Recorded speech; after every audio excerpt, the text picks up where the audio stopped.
സുഹൃത്തുക്കളെ, അത് നമ്മുടെ വീട്ടിലെ കുളമുണ്ട്. അപ്പോൾ അതിൽ മീൻ വളർത്താൻ വിട്ടാണ്. വീട്ടാവശ്യത്തിന് വേണ്ടി ഒന്ന് വലയിട്ട് നോക്കിയതാണ്. മീൻ വളർത്തുന്നൊന്നുമില്ല, ചെറിയ മീനുകളാണ്. ആവശ്യത്തിന് 2-3 പിടിക്കാമെന്ന് കണ്ട് നോക്കി. നല്ല മഴയും.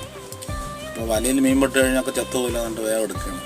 വാള മീനാണ് കിട്ടിയത്. വാളയും തിലോപ്പിയും ഉണ്ട്. അപ്പോൾ വാള തന്നെ 1 കിലോൻ്റെ അടുത്തായിരുന്നു. അപ്പോൾ ഇന്നത്തെ ആവശ്യത്തിന് വേണ്ടിയിട്ടാണിത്. അപ്പോൾ ഇതുപോലെ ഒരു മീൻ കുളം വീട്ടുമുറ്റത്തുണ്ടെങ്കിൽ എല്ലാവർക്കും നല്ലൊരു വിഷമില്ലാത്ത മീൻ കഴിക്കാൻ പറ്റും. വലിയ കുടുങ്ങിയാൽ എടുക്കാൻ ഭയങ്കര ബുദ്ധിമുട്ട്. നല്ല മഴയും. കൈ വഴുക്കി പോയാൽ വെള്ളത്തിൽ ഇപ്പോൾ പിന്നെ കിട്ടില്ല. വളരെയധികം ശക്തിയുള്ള മീനാണത്. മുള്ളൊന്നും ഉണ്ടാവില്ല. കറി വെച്ച കഴിക്കാൻ നല്ല ടേസ്റ്റുമാണ്. അപ്പോൾ ഈ വീഡിയോ ഇഷ്ടപ്പെട്ട എല്ലാവരും സബ്സ്ക്രൈബ് ചെയ്യുക, ലൈക്ക് ചെയ്യുക. ഒക്കെ 1 കിലോൻ്റെ മേലെയുണ്ട് ഈ മീൻ.